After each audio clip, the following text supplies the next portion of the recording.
Assalamualaikum warahmatullahi wabarakatuh. Saya Dwi Oprinaldi Wardana akan menjelaskan teori tentang pengenalan objek. Teori pertama yaitu teori perseptual.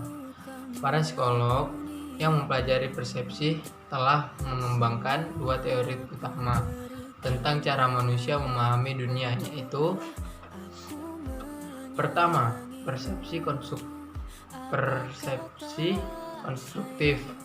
atau persepsi konstruktif atau constructive perception menyatakan bahwa manusia mengonstruksi persepsi dengan cara aktif memilih stimuli dan menggabungkan sensasi dengan memori. Dan yang kedua yaitu persepsi langsung. Persepsi langsung atau kita sebut dengan direct perception menyatakan bahwa persepsi secara langsung dari lingkungan, pengenalan pola visual atau organisasi subjektif. Seorang konstruktivitas akan menyatakan bahwa otak bersifat interpretatif. Otak menggunakan heuristik dan algoritma untuk memproses sinyal-sinyal informasi. Habis itu ada teori Gestalt. Yang pertama yaitu cara kita mengorganisasi dan mengklarifikasi stimuli dipelajari oleh para penganut psikologi Gestalt selama awal abad ke-20. Meskipun persepsi itu sendiri hanyalah bagian kecil dari keseluruhan teori Gestalt. Yang kedua yaitu organisasi pola atau pattern organization.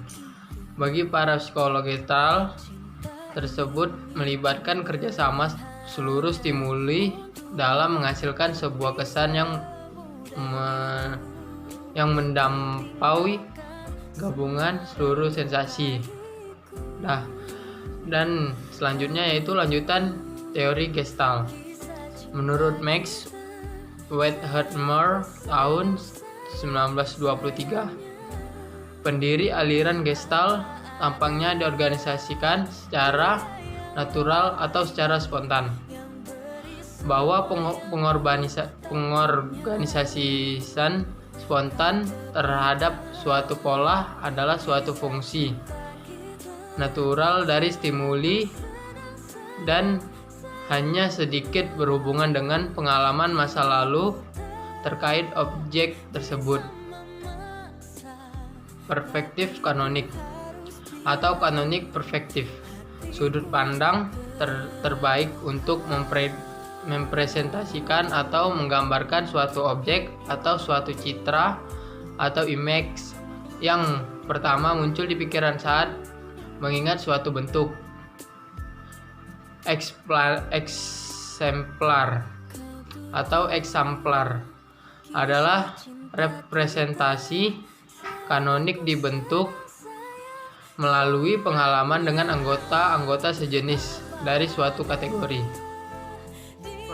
Pemprosesan bottom up atau bottom up processing, yaitu teori yang mengajukan gagasan yang proses pengenalan diawali dengan identifikasi terhadap bagian-bagian spesifik dan suatu pola yang menjadi landasan pengenalan pola secara keseluruhan. Pemprosesan top down atau top down processing, yaitu teori yang mengajukan gagasan bahwa proses pengenalan diawali oleh suatu hipotesis mengenai identifikasi suatu pola yang diikuti oleh pengenalan terhadap bagian pola tersebut berdasarkan asumsi yang sebelumnya telah dibuat. Teori Geon. Geon merupakan kependekan dari geometrical ions. Teori tersebut mengajukan gagasan bahwa seluruh bentuk-bentuk yang kompleks tersusun dari geon-geon. Domain general yakni penjelasan, yaitu menyatakan bahwa otak dan sistem kognitif memiliki proses-proses umum untuk mengenali sejumlah besar kategori objek. domain spesifik, yaitu penjelasan yang menyatakan bahwa otak dan sistem kognitif memiliki sistem-sistem fungsional yang berperan dalam pengenalan kategori, objek yang spesifik dan khusus. Analisis fitur atau fitur analisis. Analisis fitur teori ini menyatakan bahwa pengenalan objek merupakan prosesan informasi tertinggi yang informasi didahului oleh mengidentifikasikan stimuli kompleks yang masuk ke retina sesuai dengan fitur-fitur yang lebih sederhana, mata dan pengenalan objek. Jenis penelitian ini mengasumsikan bahwa mata membuat gerakan sakadik atau gerakan mata yang meloncat dari satu titik fikasi ke satu titik lainnya yang berhubungan dengan informasi visual yang sudah diidentifikasikan oleh indera.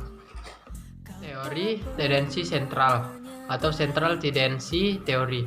Sebuah prototip dikomplikasikan mewakili nilai rata-rata atau mean suatu set eksemplar. Penelitian Posner dan rekan-rekannya pada tahun 1967 cenderung mendukung teori ini. Pengenalan pola pada pakar-pakar. Contohnya yaitu para pemain catur, Chess dan Simon, mempelajari problem ini dengan menganalisis pola rumit yang dihasilkan oleh buah-buah catur di atas sebuah papan catur. Pengenalan objek peran pengamat. Dunia dikelilingi kita dipenuhi oleh stimuli sensorik yang diorganisasikan dan diklarifikasikan menghasilkan mengendala terhadap objek atau pola. Stimuli itu sendiri tidaklah memiliki makna, hanya berupa bentuk yang primitif terlepas kita menyadari atau tidaknya. Sekian pemaparan materi dari saya. Lebih dari kurang saya mohon maaf. Wabillahi taufiq wal hidayah. Assalamualaikum warahmatullahi wabarakatuh.